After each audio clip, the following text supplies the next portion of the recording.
My name is Michael Blue Smith, and I am a creative photographer. Typically, I do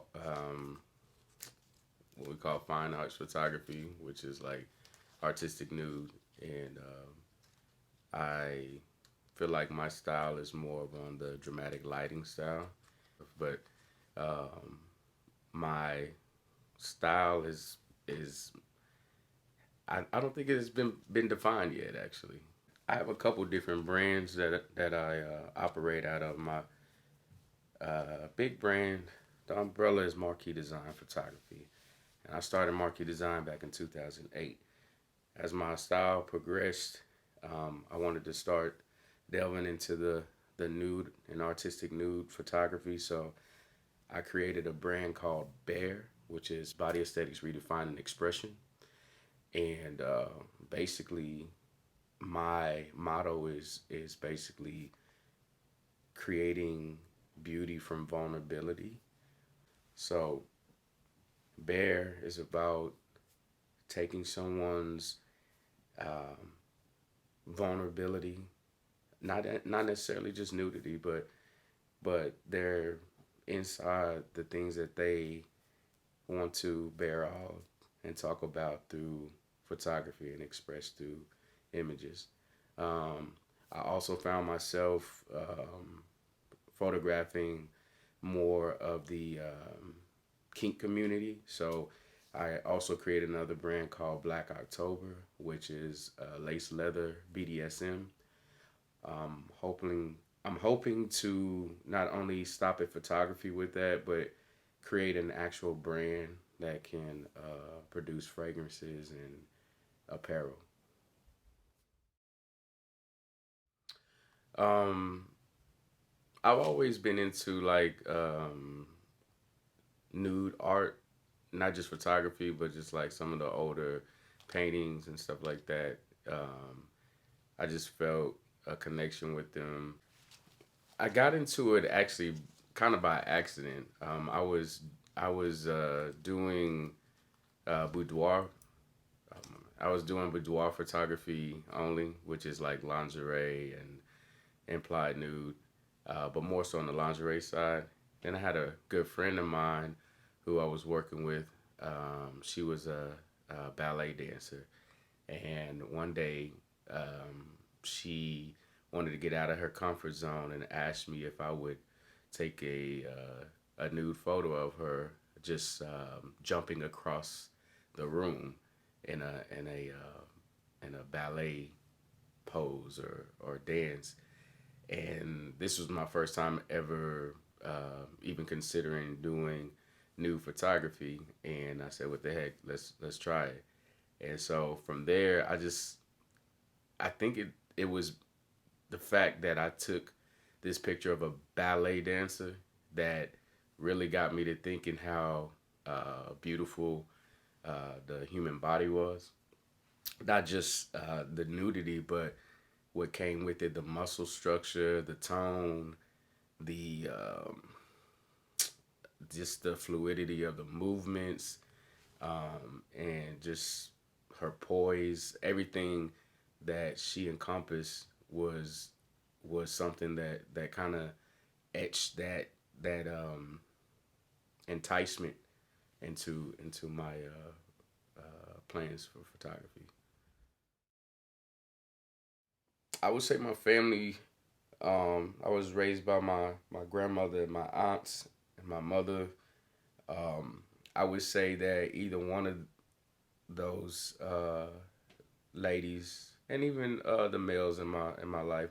I don't have very many males in my family, but I think any one particular person in my family would be proud of anything that I did, as long as it wasn't illegal or immoral. My family's pretty open minded. We're accepting of all people and trades and walks of life. So I think they're proud of me that I'm just being able to support myself by doing what I love to do and not what I have to do.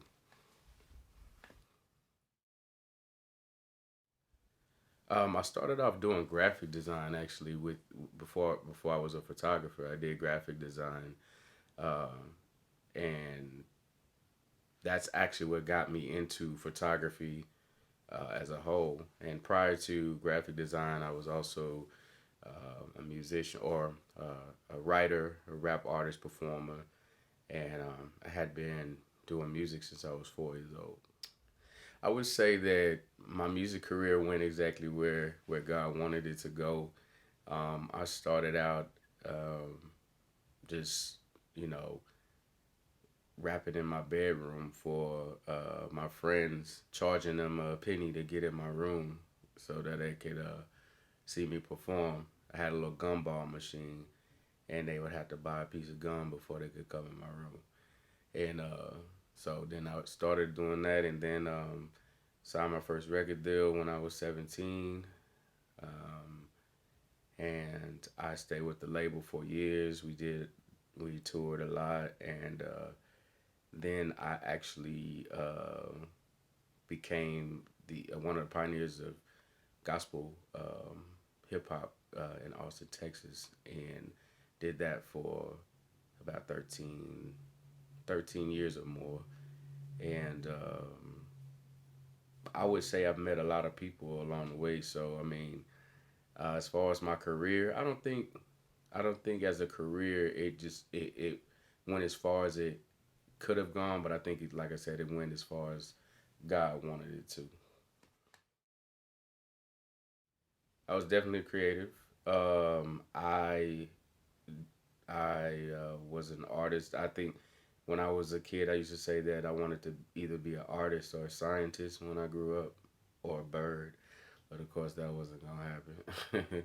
But I guess that would make me creative, thinking that I could be a bird when I grew up. But anyway, I used to draw a lot. I used to doodle. I used to get in trouble in class for drawing. I used to draw. By middle school, I started drawing graffiti art, and was part of a tag crew. And man, I anything that was artistic, I loved it. Music, um, making outfits, styling, doing different. Like in high school, I was a fashionista. I say nisto because it's kind of masculine, but I mean, even to now, I'm sporting some of my own merchandise that I'm starting. It's Brack Baby. I was born in Brackenridge Hospital in 1982. There's a lot of us Brack babies out there in Austin, Texas. We represent. So yeah. Whew. In the next 5 years, that's a good question. I definitely see myself further along than I am now. I'll be 45 at the time. Um, and I would see myself in a better position financially, not only to take care of my family, but to also expand my creativity and also give other people opportunities to express themselves through creativity and art. The legacy that I would like to leave is that Blue is an authentic person. I want people to understand how important it is to be yourself. I think through every walk of life that I have experienced, that I've been authentic and true to myself. There was times when I questioned myself, should I be here? And God would always tell me exactly where you supposed to be. So if I could leave anything, it would be integrity and authenticity.